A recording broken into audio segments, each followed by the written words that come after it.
Assalamualaikum warahmatullahi wabarakatuh.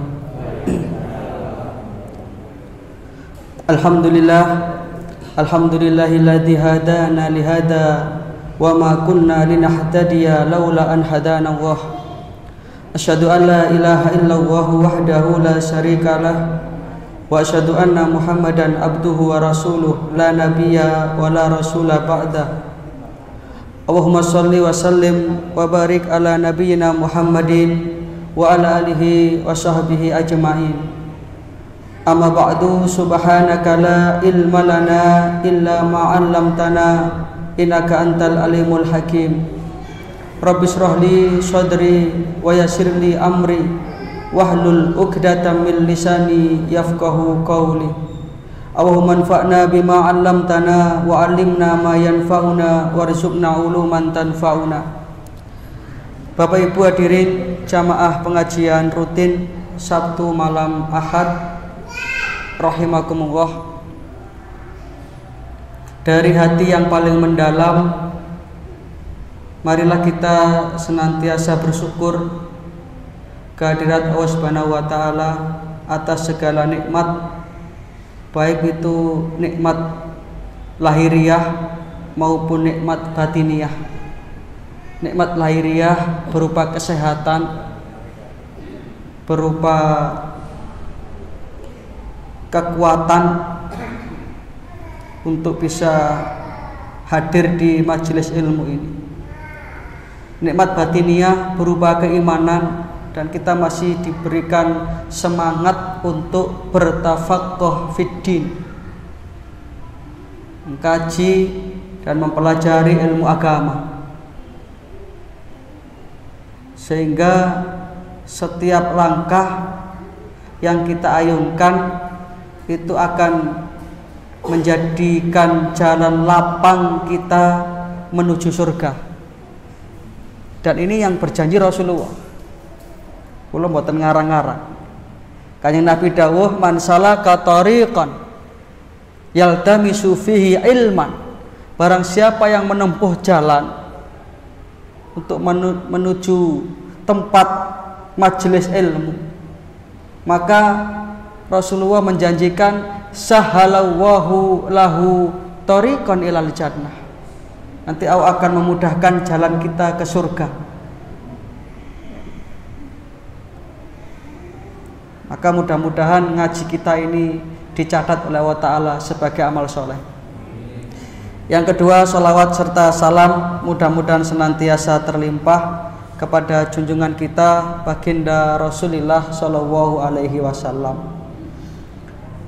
Bapak Ibu jamaah rahimakumullah, seperti biasa setiap Sabtu yang pertama kita ngaji kitab Tauhid, yang insya Allah sudah sampai pada bab yang ke-52. Berarti 52 kali pertemuan. Itu kalau 1 bulan 1 kali, berarti sudah 52 bulan ngaji ini. Mboten kerasa. Berarti berapa tahun itu? 4 tahun setengah. 4 tahun setengah. Mulai masjid kita di bawah sampai di atas, dan alhamdulillah masih istiqomah. Nanti kalau kitab ini khatam, ya kita ngaji kitab yang lain. Terus khatam ngaji ini buyar. Karena kalau kita ngaji itu tidak ada enteknya, Pak, tidak ada habisnya. Sing dhisik lali. Pun sing dhisik, sing ulang ini lo lali. Tapi ganjarannya mboten hilang, Pak. Ini loh hebatnya orang ngaji ini lali, ganjarannya mboten hilang. Karena malaikat akan mencatat. Ya.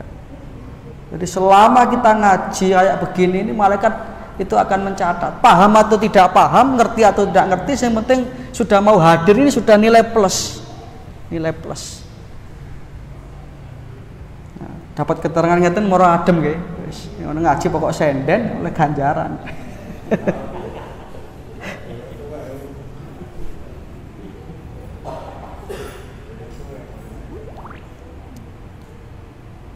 Kita lanjutkan pelajaran kita setelah kemarin kita Ramadan libur 1 kali pertemuan. Bab ke-52 ini menerangkan tentang larangan mengucapkan assalamu ala Allah. Assalamu ala Allah. Keselamatan semoga terlimpah atas Allah. Ini ada larangan, berarti pernah terjadi kasus.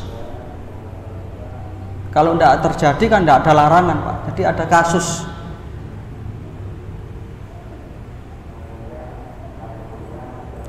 Sebagaimana yang diriwayatkan dalam Sahih Bukhari Muslim dari sahabat Ibnu Abbas. Ibnu Abbas ini berarti kali Rasulullah pernah apa? Sepupu. Napa misanan. Karena Abbas itu pamannya Rasulullah. Nggak ada juga namanya Abdullah bin Abbas bin Abdul Muthalib. Kalau Rasulullah Muhammad bin Abdullah bin Abdul Muthalib. Jadi Ibnu Abbas ini meriwayatkan hadis, kunna ma'an nabiyyi fis shalah. Satu ketika kami sedang sholat bersama Rasulullah Shallallahu Alaihi Wasallam. Fakulna, dan kami pernah mengucapkan, nah ini berarti pernah terjadi, Pak. Assalamu ala Allah, semoga keselamatan untuk Allah dari hamba-hambanya. Ini gitu ngemelete nih. Ya maksudnya bagus. Tapi lawang Gusti Allah itu assalam kok didongakno selamat. Niku padha karo jenengan teko nang wong sugih, tak dongakno jenengan iso mangan nggih, Pak, urip sing didongakno duwe pabrik. Ini pernah terjadi kayak begitu. Dan inilah memang dinamika beragama itu demikian luar biasa. Sehingga menarik riwayat ini.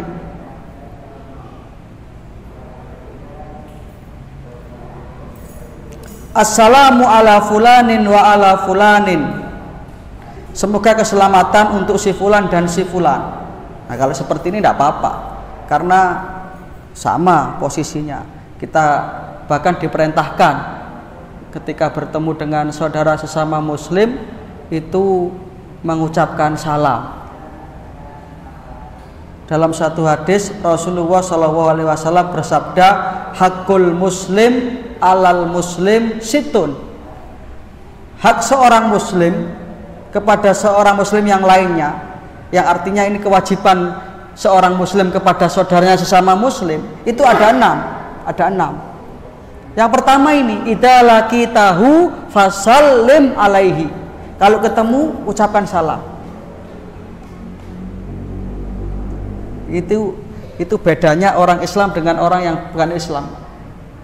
Di orang Islam itu kalau ketemu ucapan pertama itu doa, assalamualaikum. Bahkan Rasulullah SAW menyatakan kalau ada 2 orang muslim yang saling bertemu, siapa yang terbaik di antara keduanya, yang pertama kali uluk salam.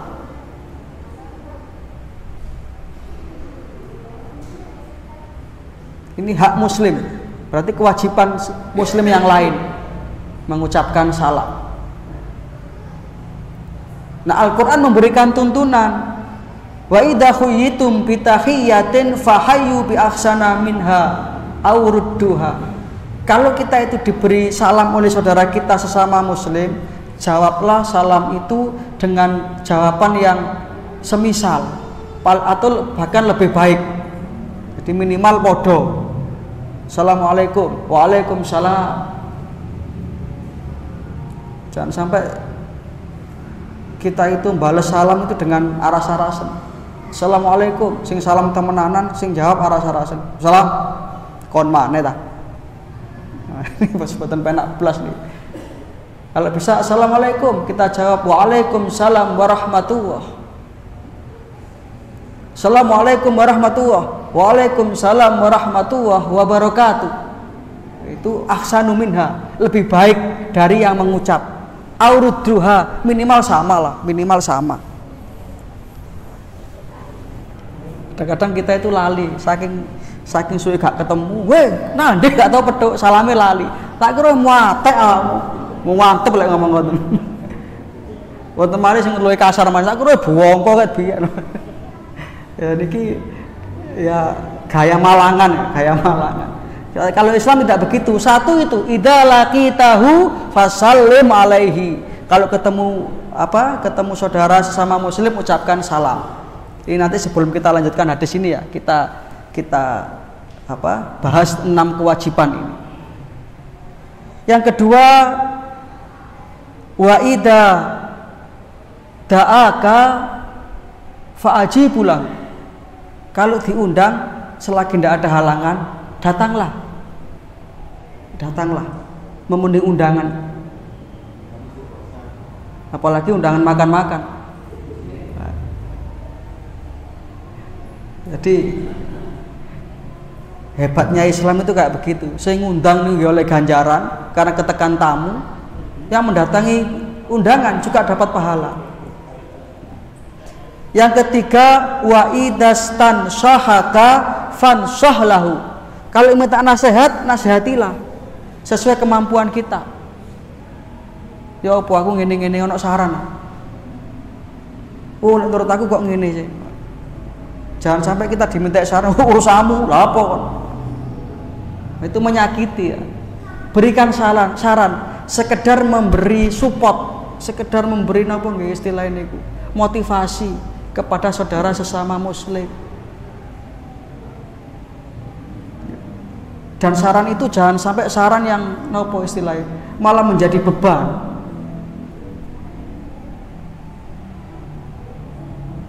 Iki aku ana masalah ngene, lek menurut aku bunuh diri wae, berat uripmu ya. Abot bebanmu sabot. Jangan sampai begitu, Pak. Saran itu harus yang menyejukkan. Lebih-lebih orang yang sudah keceluk ustadz, keceluk kiai, itu jangan sampai omongannya itu menjadikan orang itu hatinya sakit, Pak.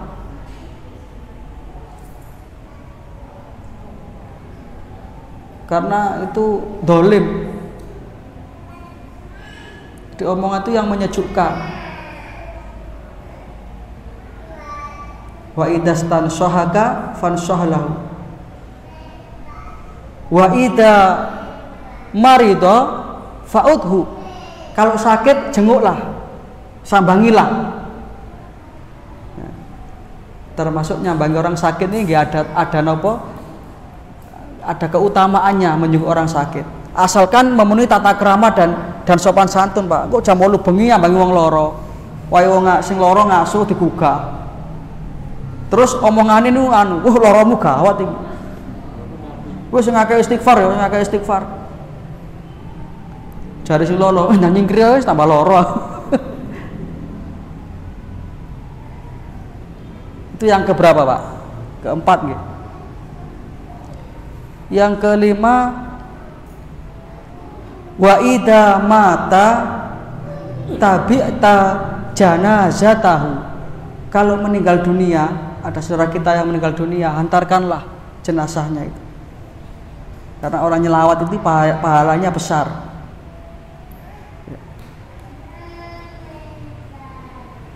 Itu kewajiban muslim terhadap saudaranya sesama muslim. Nah, kita lanjutkan hadis ini. Faqala Nabi sallallahu alaihi wasallam, kemudian Rasulullah menegur sahabat tadi, la taqulu assalamu ala Allah. Jangan kamu mengatakan assalamu ala Allah. Jangan. Kenapa? Fa inna Allaha huwas salam. Karena Allah itu as-salam. Allah itu Maha pemberi keselamatan. Coba kalau kita berdoa, Allahumma anta salam wa minka salam wa ilaika ya'udu salam. Maka doa seperti ini tidak boleh, terlarang. Dan ini pernah terjadi. Ini bisa panjenengan baca di dalam hadis Bukhari nomor hadis 835 dan hadis Muslim nomor hadis 402. Jadi hadis ini derajatnya muttafaqun alaih. Ittifaq antara Imam Bukhari dan Imam Muslim sama-sama meriwayatkan hadis ini. Nah, berarti hadis ini derajatnya sahih.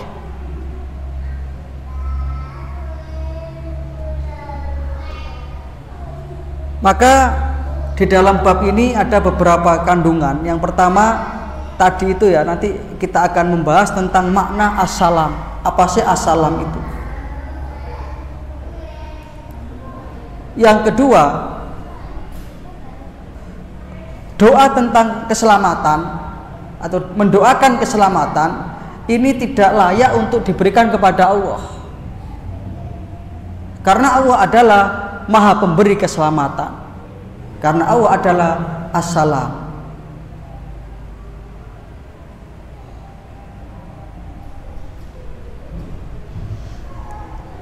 Kemudian Nabi Shallallahu Alaihi Wasallam ini nanti akan memberikan satu pelajaran kepada para sahabat tentang bagaimana penghormatan yang benar kepada Allah. Nah, nanti akan ada cara yang benar bagaimana. Jadi Nabi itu kalau memberikan sebuah teguran itu beliau selalu memberikan jalan keluarnya. Jadi umat itu tidak bingung. Dilarang itu ada sebabnya, kemudian yang benar itu bagaimana? Itu ada di dalam keterangan ini nanti.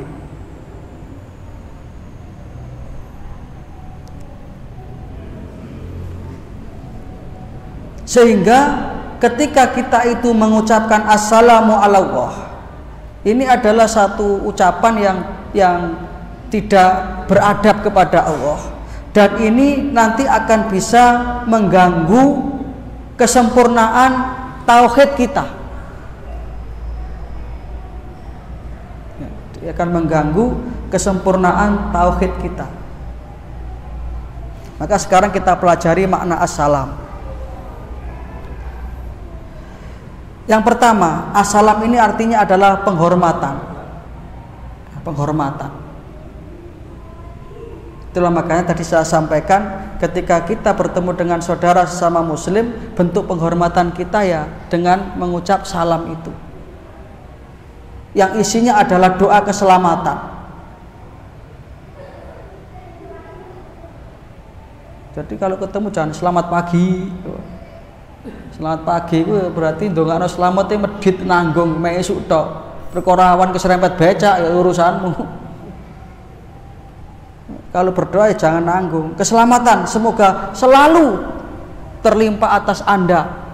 Dan kita pun mendoakan waalaikumsalam, dan Anda juga. Alangkah indahnya Islam ini. Doa berbalas doa.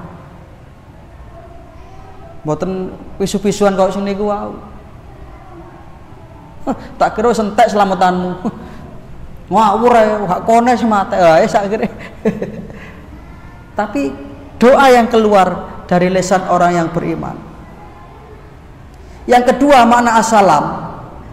Keselamatan ini adalah menunjukkan kesempurnaan. Kesempurnaan dan terbebas dari istilahnya apa nggih? Terbebas dari hal-hal yang merusak kesempurnaan itu sendiri. Jadi secara utuh sempurna. Sebagaimana doa yang kita baca dalam tahiyat itu, Pak. Ini terdapat di dalam hadis riwayat Bukhari nomor hadis 402. Assalamu alayka ayyuhan nabiyyu wa rahmatullahi wa barakatuh. Semoga keselamatan terlimpah kepadamu wahai Nabi,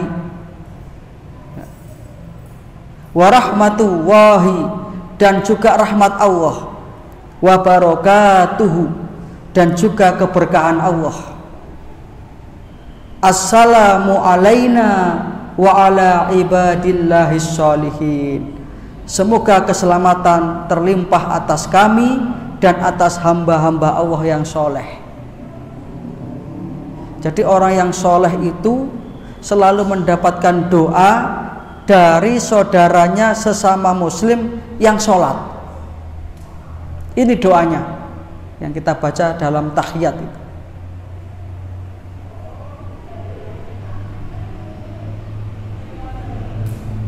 Assalamu alayka ayyuhan nabiyyu wa rahmatullahi wa barakatuh.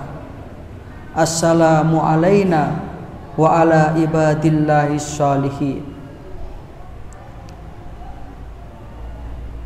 Yang ketiga, assalam ini adalah merupakan salah satu dari asma Allah yang husna. Satu di antara asmaul husna itu assalam.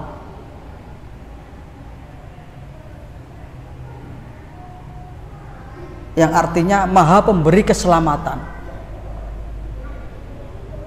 Jadi kalau manusia itu sudah diberikan keselamatan oleh Allah, siapapun tidak ada yang bisa mencelakainya.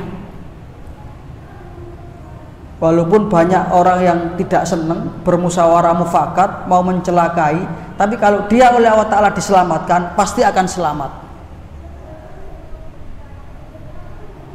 Makanya minta keselamatan itu hanya kepada Allah saja, jangan kepada yang lain.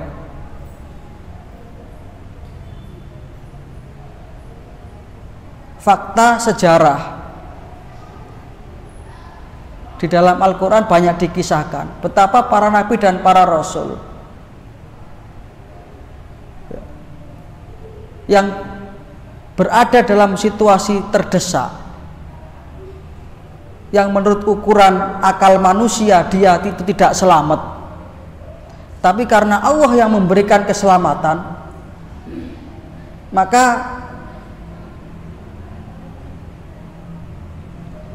akan ada satu kemukjizatan yang di luar nalar manusia yang menyebabkan orang itu selamat.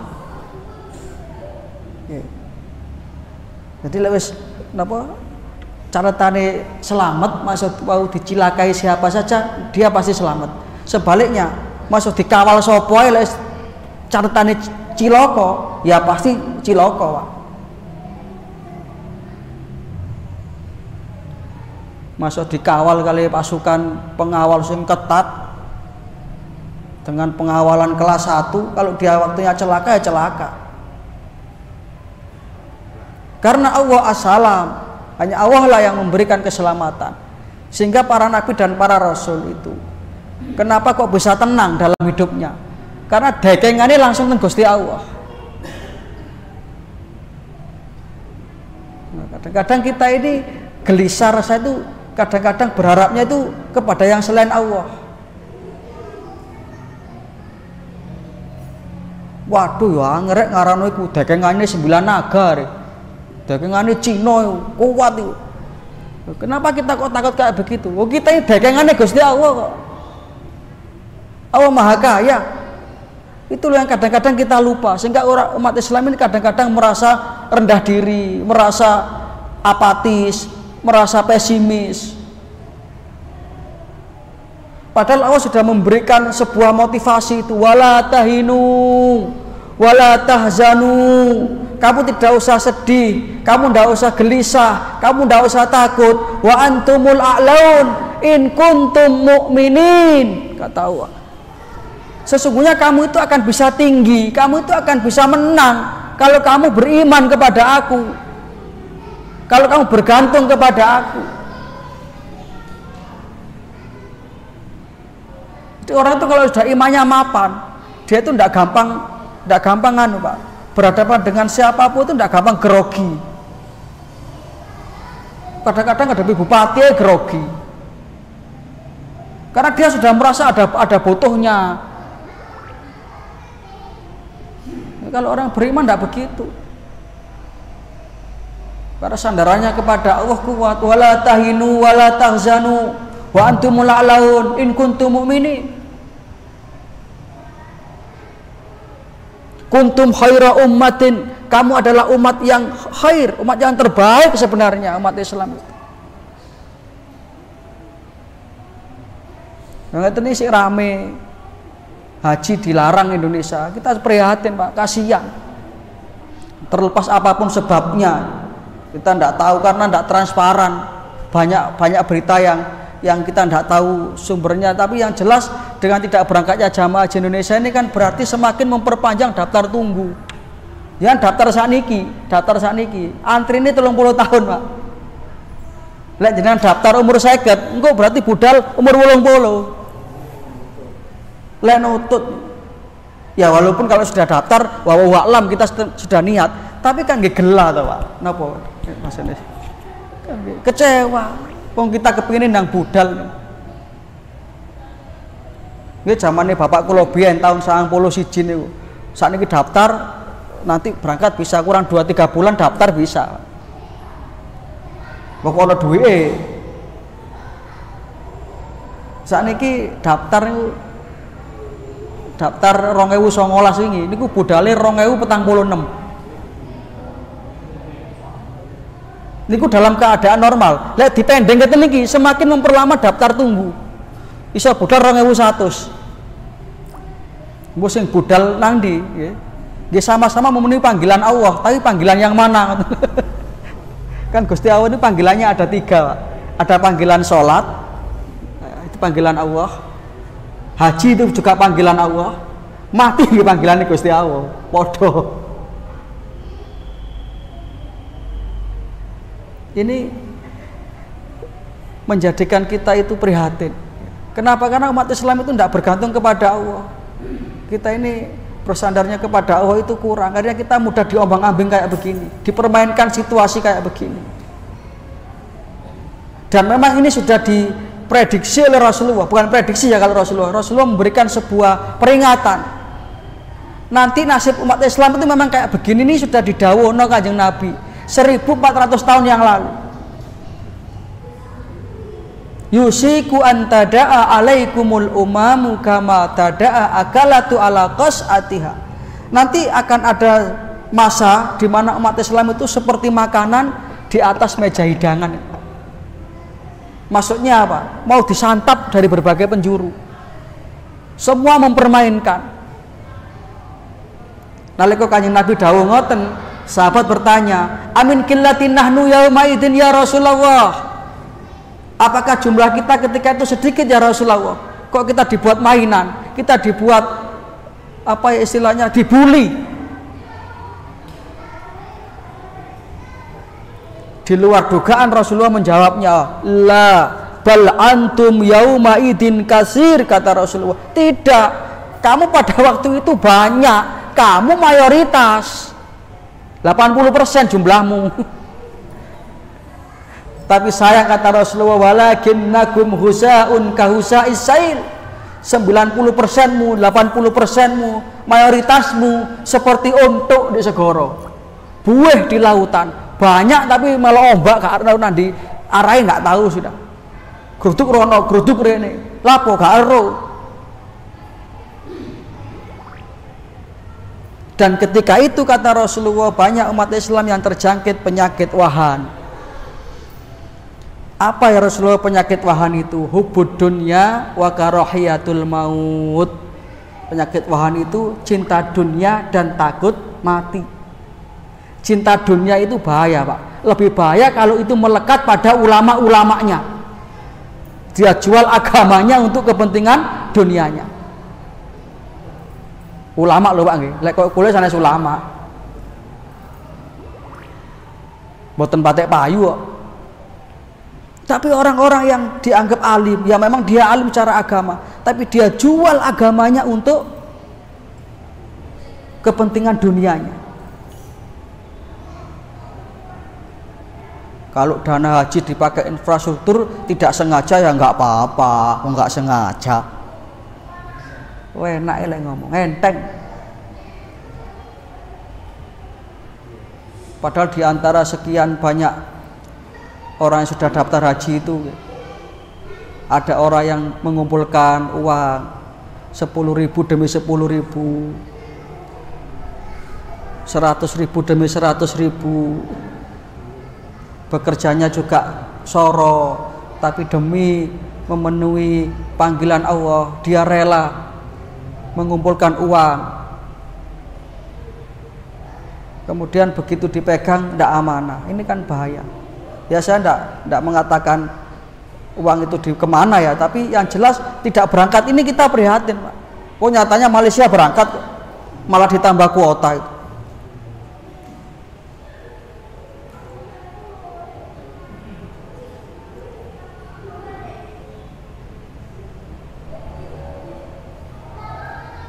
Nah sudah, itu menunjukkan bahwa ketika kita itu bergantungnya kepada Allah itu beres, maka hidup kita juga akan beres. Tetapi ketika kita itu sudah mulai tergoyah dengan dunia, maka wassalam.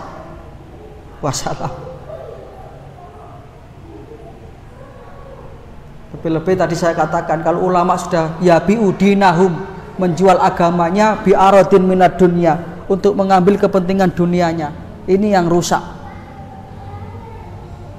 Dan Rasulullah juga mengatakan begitu. Di zaman itu nanti kata Rasulullah, ulama hum syarrun, orang yang paling jelek itu adalah ulamanya. Ulama yang dikatakan oleh Rasulullah ulama usuk, wailul li ummati min ulama usuk. Kasihan umatku itu, celaka umatku itu kalau mereka sudah dipegang, dipimpin, dibimbing oleh ulama yang jahat, ulama usuk. Yattahiduna hadal ilma tijaratan, yang mereka itu menjadikan ilmu agama ini sebagai tijarah, sebagai barang dagangan, sebagai barang yang diperjualbelikan. Yabi'unaha min umara'i zamanihim, yang itu dijual kepada umara, pemimpin di zamannya. Yang kasihan siapa? Umatnya. Mudah-mudahan kita diselamatkan. Mudah-mudahan masih banyaklah saya kira ulama-ulama yang ikhlas, yang membela dan memperjuangkan kebenaran.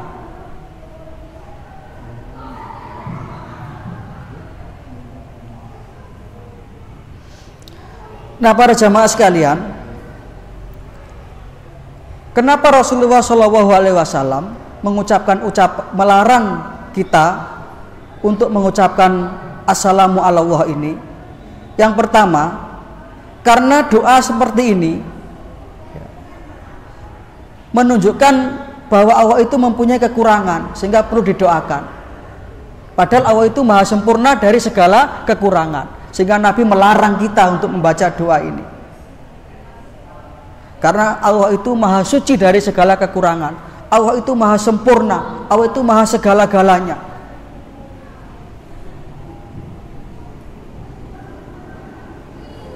Yang kedua, Allah itu adalah zat yang sama sekali sedikit pun tidak butuh kepada manusia.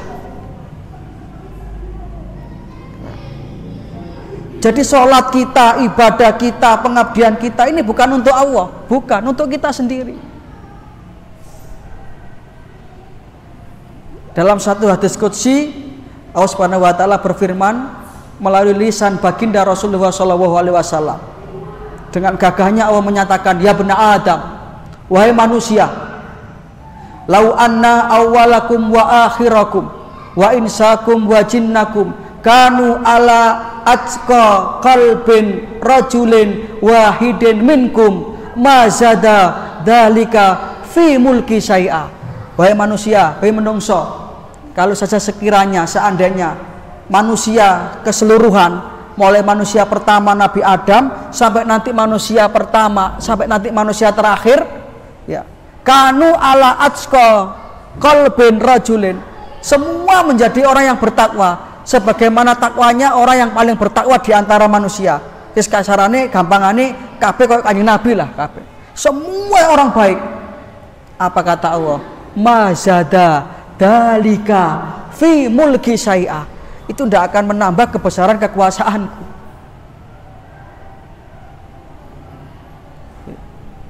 Kuwabe manut, tidak ada yang brengsek, semua manut. Itu tidak akan menambah kebesaran kekuasaan Allah.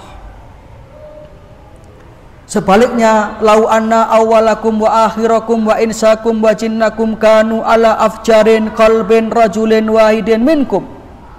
Atau semua kuwabe mulai manusia pertama sampai manusia terakhir dadi welek kabeh. Kabeh kok Fir'aun. Fir'aun niku lak anu ae. Elek-eleke menungso Fir'aun niku. Sampai diabadikan dalam Quran itu saking mokonge Fir'aun. Fir'aun itu Pak, raja besar. Omongannya itu jadi undang-undang. Omong itu kabeh manut. Satu Mesir semua takut sama Fir'aun. Di belakangnya itu ada konglomerat namanya Korun. Ada birokrat namanya Haman. Ada ulama namanya Bal'am yang mendukung Fir'aun ini. Kurang apa? Sampai karena dia sudah kayak merasa nggak ada yang menandingi, dengan sombongnya dia mengatakan ana rabbukumul a'la. Tuhannya ya aku iki. Itu saking brengseknya orang. Lalu, semua orang kayak Fir'aun, tidak ada yang mau sholat, tidak ada yang mau apalagi ngaji kayak begini. Apa kata Allah? Mana qasa dalika fi mulki syai'a. Tidak akan mengurangi kebesaran kekuasaanku. Jadi napa dikira lek sak panjen kalau sing sembahyang Gusti Allah rugi. Mboten blas. Karena Allah itu tidak bergantung kepada hambanya. Justru manusia inilah yang bergantung kepada Allah. Allahus somad. Hanya kepada Engkau lah ya Allah aku bergantung. Hanya kepadamu aku memohon. Jadi pun ngantos jenengan itu dalam hati terbersit. Lek aku gak tanggane Nurul Hidayah Gusti Allah rugi lah. Jangan Pak.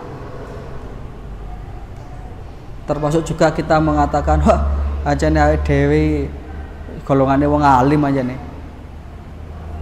Buktinya ngaji sregep.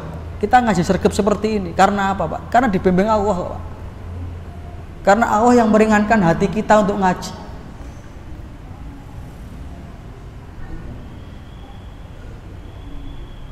Jangan sampai kita itu merusak ibadah kita dengan kesombongan yang terbersit dalam hati kita, yang kadang-kadang kita tidak terasa. Itulah setan mulai masuk. Siapa saja Pak, kalau sudah terjangkit penyakit sombong, maka akan rusak.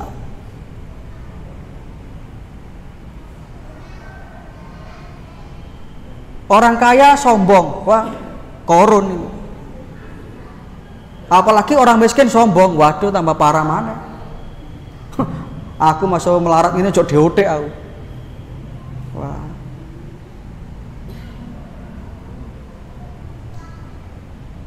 Orang berilmu sombong bahaya, Pak. Bahaya. Orang alim sombong bahaya, Pak. Habis itu pahalanya.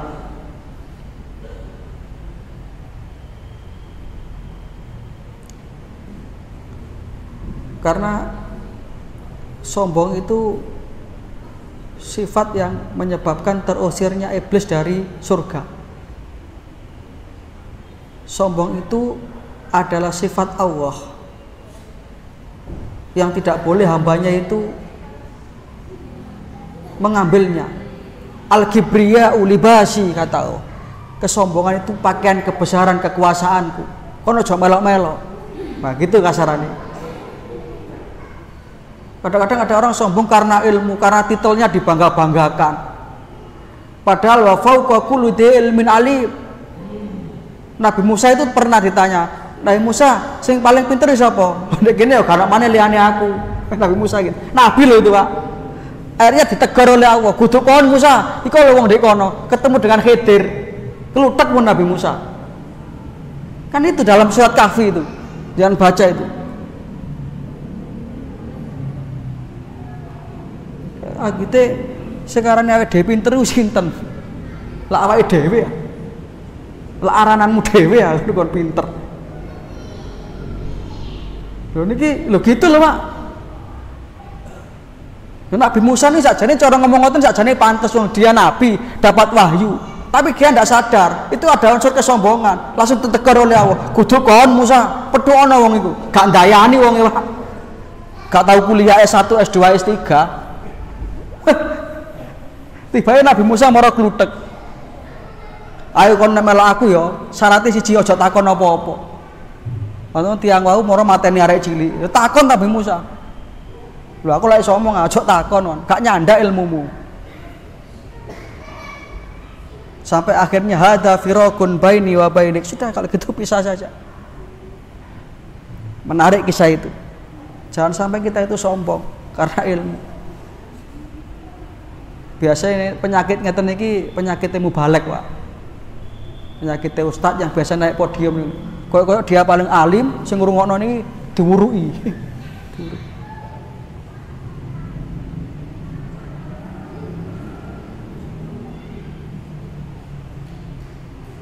Nah itu sudah, jangan sampai kita ini sombong, berlindung kepada Allah. Nabi itu keras loh masalah sombong ini. La yadkhulul jannah, tidak akan masuk surga. Itu ancaman Rasulullah. Siapa man kana fi qalbihi walau misqala dzarratin min kibrin. Siapa yang di hatinya itu ada misqala dzarrah, ya sebiji sawi, setitik lah dari sifat sombong, merasa lebih alim. Jangan, Pak. Naudzubillah min dzalik. Mudah-mudahan kita semua dihindarkan dari sifat sombong nih, nggih. Amin ya rabbal alamin. Tenan ini bahaya, Pak. Habis amal ibadah kita.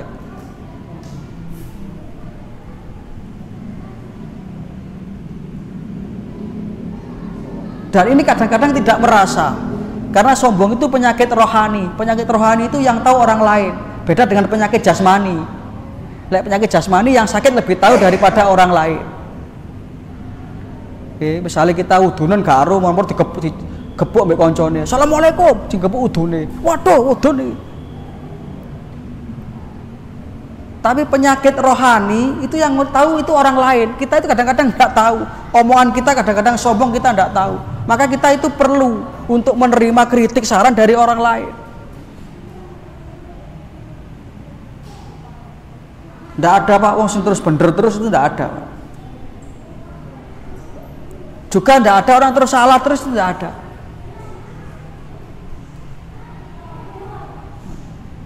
Tidak ada orang baik yang tidak punya masa lalu. Dan tidak ada orang jelek yang tidak punya masa depan. Niki jangan terjemahan ode maksudin apa nih? Tidak ada orang baik yang tidak punya masa lalu. Dan tidak ada orang jelek yang tidak punya masa depan. Artinya apa? Kita ini semua sama-sama punya potensi menjadi baik.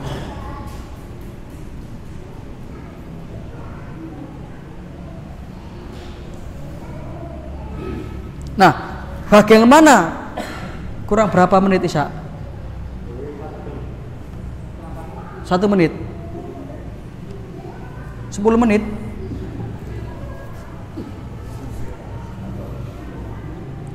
Lho kula sampai subuh kuat lho niki, Pak, ngaji. Kuat teh sampai subuh. Lho, ndak bukan enggak apa-apa sampai subuh. Pokoknya padha kuate lho niki. Betah-betahan. Mboten ngaji sak cukupe, adane sak buyar. Kadang-kadang sing ngomong seneng, sing ngrungokno gak seneng kita juga tidak tahu. Wis pokoke maghrib isa niku waktu yang pas menurut saya. Kesuwen mboten, kegelisan nggih mboten. Terakhir, bagaimana Rasulullah memberikan tuntunan salam yang benar? Ya. Kepada Allah Subhanahu wa taala. Ini yang ditentukan oleh Rasulullah. At-tahiyatu lillah wassalawatu wat thayyibat.